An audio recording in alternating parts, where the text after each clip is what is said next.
नमस्कार किसान भाइयों, एक बार आपका फिर स्वागत है आपके अपने चैनल खेती सलाह में। किसान भाइयों, सबसे पहले तो मैं शुक्रिया अदा करना चाहूंगा मेरे सारे व्यूअर्स का, सारे किसान भाइयों का, सब किसान साथियों का, जो कि मैं लगातार आपसे इस चैनल के माध्यम से जो चर्चा कर रहा हूं उसमें आप लोगों ने बहुत रुचि दिखाई है।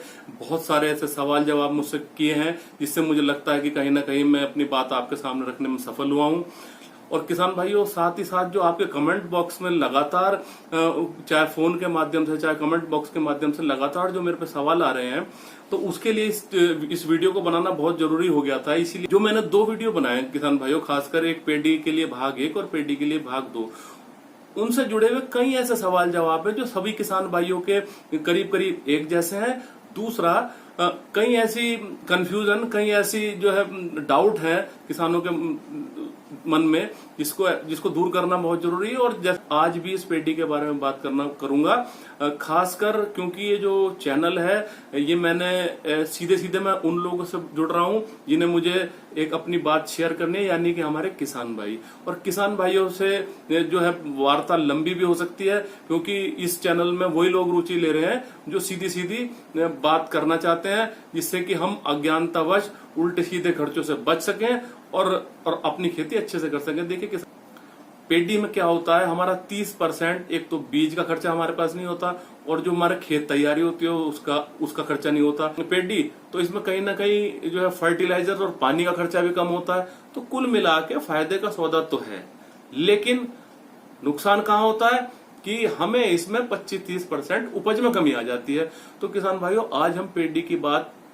करेंगे और ये बात करेंगे कि कहां जो केवल एनपीके, केवल ईथरल, क्वांटिज, वर्टाको, जो हम तरह तरह के सागारिका, तरह तरह के जो उत्पाद हम डालने की बात कर रहे हैं, ये जो उत्पाद डाल रहे हैं अच्छी बात है, लेकिन अब फिर एक बार पीछे जाना पड़ेगा किसान भाई। जो पेडी की हमारी फसल है, इसकी भारतवर्ष में कम उपज होने के क्या मुख्य कारण है? पहला मुख्य कारण मैं अगर किसान भाइयों बात करूं तो कारण है हमारे खुद की मानसिकता, क्योंकि हम इसको ऐसा समझते हैं कि ये बोनस फसल है, एक साल तो मिली गई, बोनस है, जो मिल रहा है उसे निकाल लो। आप इस बात से शायद सहमत होंगे या नहीं होंगे, लेकिन ये एक चीज है। और किसान दूसरा कारण है किसान भाइयों, कम फुटाव होना, कम कल्ले निकलना, दूसरा कारण ये माना जाता है। और तीसरा कारण किसान भाइयों इसका क्या माना जाता है कि फसल में पोषक तत्वों की कमी। पोषक तत्वों की कमी यानी कि जो पिछली फसल है उसमें पूरे साल में जो ये माना जाता है कि फसल राशन पानी खींच चुकी है, और अब हम आपकी मिट्टी की स्थिति ऐसी नहीं रह गई है कि उसमें कुछ पोषक तत्व है, और यहां पर हम पोषक तत्व अगर नहीं देंगे तो तीसरा कारण किसान भाइयों ये है। चौथा कारण किसान भाइयों बहुत महत्वपूर्ण कारण है मिट्टी की दशा, क्योंकि इसमें करीब 20-25 पानी लगा देते हैं पूरे साल में, साथ में एक पूरा मानसून का सीजन भी गुजरता है।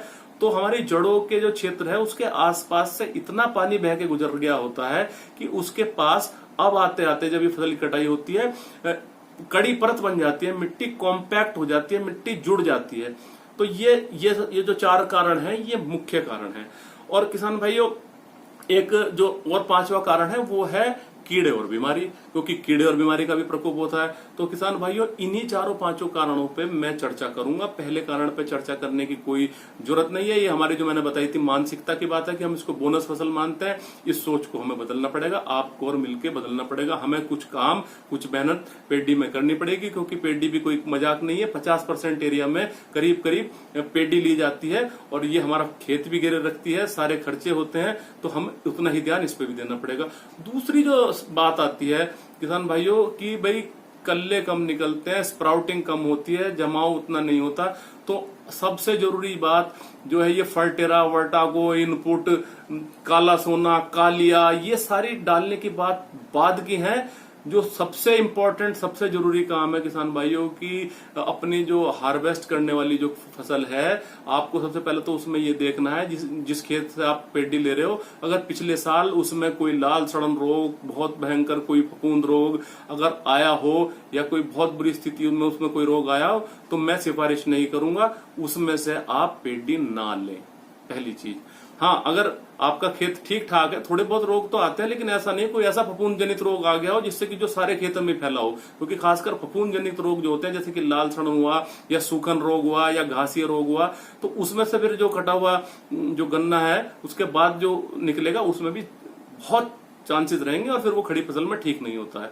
अच्छा, दूसरी चीज जो सबसे जरूरी चीज है उस बारे में किसान भाई ध्यान दें, फसल को अगर नीचे से नहीं काट रहे हैं, जमीन की जड़ से मिला के, तो किसान भाइयों ये जान लो इससे अच्छी कोई प्रैक्टिस नहीं। मैं बार बार कह रहा हूं कि अगर हम उसको जमीन की जड़ से मिला के काटेंगे और मिला के भी नहीं काट पाए, कुछ रह गए हैं, तो बाद में उसको बिल्कुल ये प्रैक्टिस अपने आप करवा के मजदूरों से या मैनुअली इसको धारदार स्पेड जो होता है उससे बिल्कुल जमीन की सतह से मिला काटे हैं, या फिर आजकल मशीनरी भी इस्तेमाल करने लगे हैं कुछ भाई जो ट्रेंच विधि से करते हैं, जिसमें कि एक रैटून मैनेजर आता है, उससे कुल मिला के अगर आप उसको काट देंगे ऊपर से जमीन की सतह से मिला के, तो जो अंकुरण होगा वो जमीन के नीचे की आंख से होगा, वो जो जड़ें जाएंगी वो नीचे जमीन में गहरी अच्छे तरीके से पोषण लेने के लिए व्यवस्थित होंगी, सारा राशन पानी वो वहीं से खींचेंगी। वनस्पत उसके जो हम ऊपर ठूट छोड़ देते हैं और ठूट में जो पौधे रहते हैं उनमें से उतना अच्छा उत्पादन नहीं होगा, क्योंकि उसकी जो जड़ें हैं वो इस मिट्टी को पार करके नीचे जाके पोषण लेने में सक्षम नहीं हो पाती जैसे नीचे की होती है। तो सबसे अच्छा जमाव उसमें ही आता है। उसमें ऐसे तैयार किया हुआ गन्ने में तरह तरह की जो चीजें डालते हैं हम, वो नहीं डालनी पड़ती। जैसे अब किसान भाइयों मैंने ईथरल के स्प्रे की बात की थी, उसमें बहुत सारे सवाल आए ईथरल के लिए। देखिए ईथरल के लिए मैंने बात की थी, सबसे पहली बात तो मैं आपको ये बता दूं कि जो है ये ईथरल का इस्तेमाल क्या है, क्यों है। देखिए जब हम गन्ना काटते हैं तो ज्यादातर या तो हम बहुत सर्दी में फरवरी में काटते हैं, या फरवरी का जो समय होता है उस समय अंकुरण में मुश्किल आती है, ज्यादा ठंड की वजह से वो अंकुरण पर प्रभाव पड़ता है, वो नहीं फूटता, नहीं जमा होता। या फिर जैसे अब कुछ किसान भाई अब काट रहे हैं, तो अब उसमें क्या होगा, गर्मी की दशा में भी क्या होता है, वो जो ऊपर का अगर हमने जमीन की सतह से मिला के नहीं काटा है तो ऊपर की आंखें सूख जाएंगी, ऊपर के जो ठूठ है वो सूख जाएंगे, तो ऐसी हालातों में भी नहीं होता। तो इस वजह से किसान भाइयों उन किसानों को बिल्कुल जरूरत पड़ती है।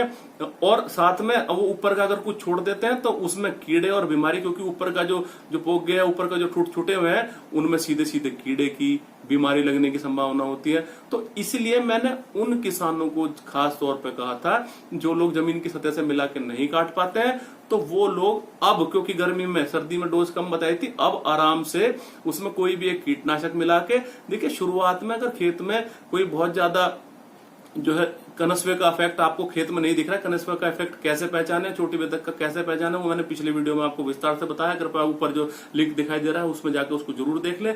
लेकिन जैसे शुरुआत में ये पोगले छोटे हुए हैं और अगर आपने कोई फर्टेरा, कोराजन या फिर कोई वर्टाको या कुछ भी जमीन में नहीं मिलाई है, तो आप उस पर एक स्प्रे कर दीजिए, जिसमें एक कॉमन सा, कोई बहुत ज्यादा खर्चा करने की जरूरत नहीं है, कार्बनडाजिम प्लस मैनकोजेब टाइप का या थायोफिनेट मिथाइल ये वाला फंजीसाइड ले लीजिए 2 ग्राम प्रति लीटर पानी में। और साथ में या तो प्रोफेनोफॉस और साइपर आता है रॉकेट के नाम से, या फिर क्लोरो और साइपर आता है हमला के नाम से। 2 ml 2.5 ml मात्रा इसकी प्रति लीटर पानी के हिसाब से ले लीजिए।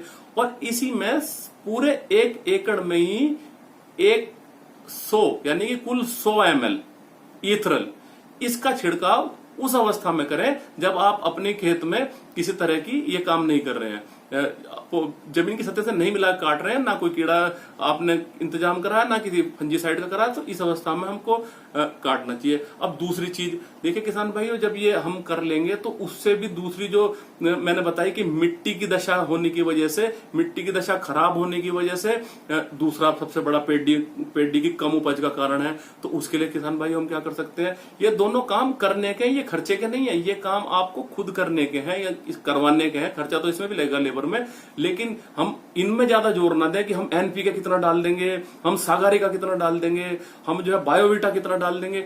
ये सब चीज डालेंगे लेकिन लगेगी तो नहीं भूमि को। लगेगी कैसे, जब आप वो आपकी जो मेड़ है उसके कंधे काटिए। इसके लिए जो है रिजर्व भी आते हैं या कोई जो हल से भी लोग कराते हैं, और जो उसके इसको ब्रेकिंग कहते हैं हम, जो उसके शोल्डर ब्रेकिंग कहते हैं, यानी कि मेड़ के दोनों जो है वो काटने पड़ेंगे आपको, थोड़ा सा उनको डिस्टर्ब करना पड़ेगा, उनको थोड़ा सा छेड़छाड़ करनी पड़ेगी। और जो नालियां हैं उसमें भी खुदाई कराएंगे, तो आपकी मिट्टी में पोरोसिटी यानी कि मिट्टी सांस लेना शुरू करेगी, सांस लेने के जल धारण क्षमता बढ़ेगी।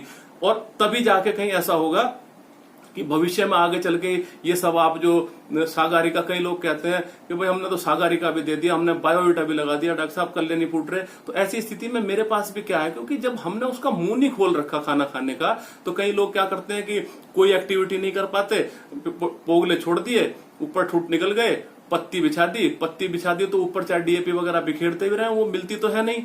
तो ऐसी हालातों में ये भी मैं जरूर कहूंगा कि पत्ती को जरूर किसी भी तरीके से वो आप जाने, कुछ पत्ती को अगर पूरी भी नहीं हटा सकते तो थोड़ी देर के लिए, थोड़े कुछ दिन के लिए एक तरफ करवा के, और उसमें आप ये खुदाई, ये मेड़ों के कंधे तोड़ना, और साथ में उसको राशन देना, क्योंकि राशन की कमी हो जाती है पेडी में। पुराना राशन सारा फसल ने इस्तेमाल कर लिया है। अगर आप उसमें 10 किलो की डीएपी, 5-6 किलो का पोटाश, 3-4 किलो का 5 किलो का यूरिया जरूर लगाएं। जो लोग एसएसपी से देते हैं वो 2-2.5 कट्टे एसएसपी के लगा दें, साथ में पोटाश लगा दें, और साथ में 5 किलो के करीब का 5-6 किलो का ये आप यूरिया लगा दें। कुछ लोग अगर 12-32-16 एनपीके से देना चाहे तो 15-20 किलो का जो है आप ये लगा दें एनपीके 12-32-16। बहरहाल उसको खुदाई पिटाई करके, उसके कंधे तोड़ के आप उसको खाद दें, जिससे कि राशन पानी की सप्लाई उस तक पहुंचे, और तभी वो बढ़वार करना शुरू करेगी। मिट्टी ऐसी हो जाएगी जिससे कि जो आप राशन दे रहे हैं वो उस तक पहुंचा।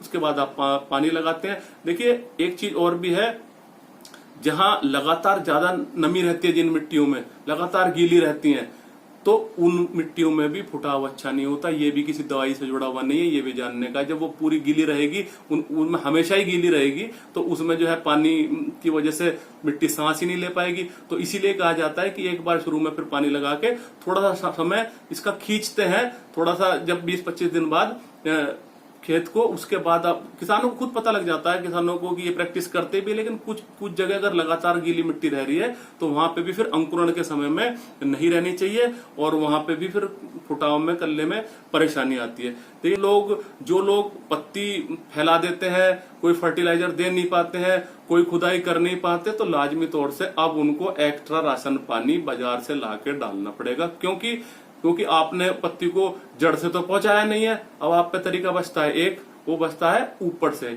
तो ऐसे क्षेत्रों में जहां पे लोग बाग नहीं कर पाते हैं, अब आप अपनी पत्तियों पे पहचाने। देखिए अगर पत्ती पीली पड़ रही है आपकी फसल में, हमें पीली नहीं पड़ने देनी। शुरू के 90 दिन जो हमारा लेके पहले कल्ले फूटेंगे, फिर जो है पहले जमाव होगा, कल्ले फूटेंगे, और फिर बहुत सारे टिलरिंग वगैरह होगी। इस सारे कार्यकाल में जरूरत पड़ती है नाइट्रोजन की भी, पोटाश की भी, फास्फोरस की भी, और नाइट्रोजन की तो बहुत ज्यादा ही पड़ती है शुरुआती स्टेज में। 90 दिन में शुरुआत में नाइट्रोजन की कमी नहीं होनी चाहिए। तो हम अपनी पत्ती पे जब कुछ नहीं कर रहे हैं, खाना पानी नहीं दे रहे हैं, तो फिर आपके पास जो सॉल्युबल फॉर्म में चीजें हैं, सॉल्युबल फॉर्म में स्प्रे करने के जो इंसेक्टिसाइड है, स्प्रे करने के जो फंजीसाइड है, आपको उन पे भरोसा करना पड़ेगा, उन्हें इस्तेमाल करने पड़ेंगे। और बाजार से ला के ये सागारिका या बायोविटा, या फिर ये एक प्रोडक्ट आता है सुमिटोमो कंपनी का लाटू, 4 किलो की प्रति एकड़ की उसकी डोज है, उसके भी काफी अच्छे रिजल्ट है।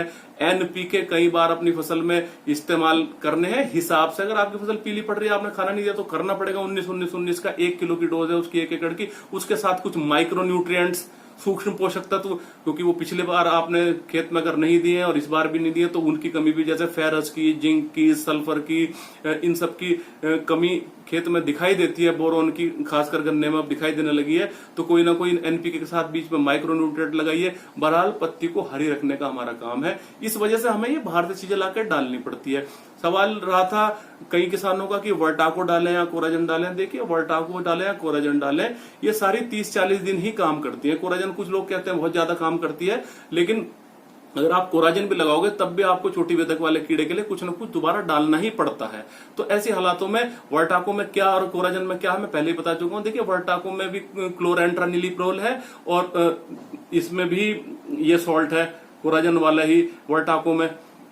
दोनों में एक ही सॉल्ट है, लेकिन इसमें वर्टाको में एक सॉल्ट एक्स्ट्रा है, यानी कि थायोमेथोक्साम। तो क्लोरेंट्रानिलीप्रोल तो पौधे की जो कीड़ा है उसकी मांसपेशियों से मारता है, उसको मांसपेशियों पे काम करता है। और थायोमेथोक्साम एडिशनल काम करता है, थोड़ा सा उसके तंत्रिका तंत्र पे, नर्वस सिस्टम पे काम करता है। तो ये, और जितने भी दानेदार होते हैं ये थोड़े लंबे समय तक काम करते हैं। बहुत ज्यादा अगर आपको परेशानी लगती है और आपको विश्वास कोराजन पे बना है तो बात अलग है, नहीं तो आप थायोमेथोक्साम, ये वर्टाको भी 5 किलो का जो बीघा 5 किलो का जो प्रति एकड़ है डाल के दोनों ही केसेस में चाहे कोराजन लगाइए चाहे ये लगाइए, पानी जरूर दे दीजिएगा। एक पानी थोड़ा अच्छा सा। साथ में किसान भाई एक चीज और ध्यान रख लें, क्योंकि ये जो हमारी फोक्का बोइंग डिजीज आती है तो इसके लिए भी कुछ ना कुछ हद तक उसको रोकने के लिए अगर हम इसी समय सल्फर भी लगा दें, 80 WDG में जो आती है 80% जो घुलनशील आती है, उसको हम यूरिया के साथ या फिर जो नीचे वर्टाको या फर्टेरा या कार्टाप जो भी लगा रहे हैं उसमें 4 किलो की, जैसे एक सिंजेंटा कंपनी की थायो न्यूट्री के नाम से आती है, उसको लगा दें तो वो भी बड़ी अच्छी रहती है। तो किसान भाइयों ये सारे काम हमको करने पड़ते हैं। फिर बात एक गैप फिलिंग की भी आती है किसान भाइयों, जैसे कि हम गैप फिलिंग बीच बीच में उस पर कम ध्यान देते हैं। बीच बीच में जो हमारे जगह जगह गैप हो जाता है, पौधे नहीं होते, तो जब भी हम अपने पौधे गन्ने का जो खेत काटते हैं, अगर हम उससे 1 महीने पहले अलर्ट हो जाएं और हम अपनी नर्सरी तैयार कर लें, या तो प्रो ट्रे में कर लेते हैं जो कोकोपीट आता है उसके साथ सिंगल आंख के टुकड़े से, या फिर हम क्या कर सकते हैं, पन्नियां भी आती हैं, उन पन्नियों में 1 आंख के टुकड़े से उसमें 3 भाग, ऐसा मान लीजिए कि 1 किलो रेत, 1 किलो मिट्टी और 1 किलो गोबर की खाद, तो एक कॉम्बिनेशन तैयार हो जाएगा। इनको पन्नियों भर के, पन्नियों में थोड़े से छेद करके हवा के लिए, उसमें थोड़ा सा कोई बाविस्टिन वगैरह या कुछ मिला लीजिए और आप जो है इसको तैयार कर दीजिए। और उसके बाद जब जहां गैप हो, जहां पे हमारा पौधा नहीं है, वहां पे अपने इस पेडी के खेत में ले जाके ये पन्नी उतारिए और पन्नी से मिट्टी सहित और जहां पे इसको लगाएंगे वहां पे थोड़ी थोड़ी SSP, ये जो सिंगल सुपर फास्फेट थोड़ी थोड़ी डाल के और इसको लगा देंगे। लगाने से पहले इसकी ऊपर की थोड़ी सी पत्तियां काट लेंगे और पत्तियां काटने के बाद इसको हम थोड़ा सा केयर ये करनी पड़ती है कि इसको अलग से पानी भी देना पड़ता है, क्योंकि ये छोटे अलग से व्यवस्थित हुए हैं, कहीं से और से उठ के खेत में आते हैं, तो थोड़ा सा 2-4 दिन पानी का ख्याल रखें, अलग से पानी दिलवाएं। पूरे खेत में तो पानी नहीं जा पाएगा, तो इस तरीके से हम इसकी गैप फिलिंग करें। तो ये सब जितने भी काम है किसान भाइयों, और उसके बाद कीड़े से और बीमारी से हमको बचाए रखना है। तो उसके लिए मैंने बार बार आपसे वीडियो भी बना के शेयर कर रहा हूं, बता रहा हूं आप लोगों को कि किस तरीके से जो है आप कीड़े पहचाने, बीमारी पहचाने, अननेसेसरी स्प्रे ना करें। कुछ भागों में जैसे कुछ खेतों में जैसे चींटी की समस्या आ जाती है, चींटी की समस्या पे मैं जरा सी बात करना चाहूंगा। उसके लिए आप लोग क्या कर सकते हैं, कोई भी सिस्टमिक इंसेक्टिसाइड जैसे थायोमेथोक्साम कर लीजिए आप, या फिर एक सिंजेंटा कंपनी का उत्पाद आ रहा है एलिका भी आप इसमें कर सकते हैं, करीब करीब 200 ml प्रति एकड़ के हिसाब से, वो भी कर सकते हैं एलिका।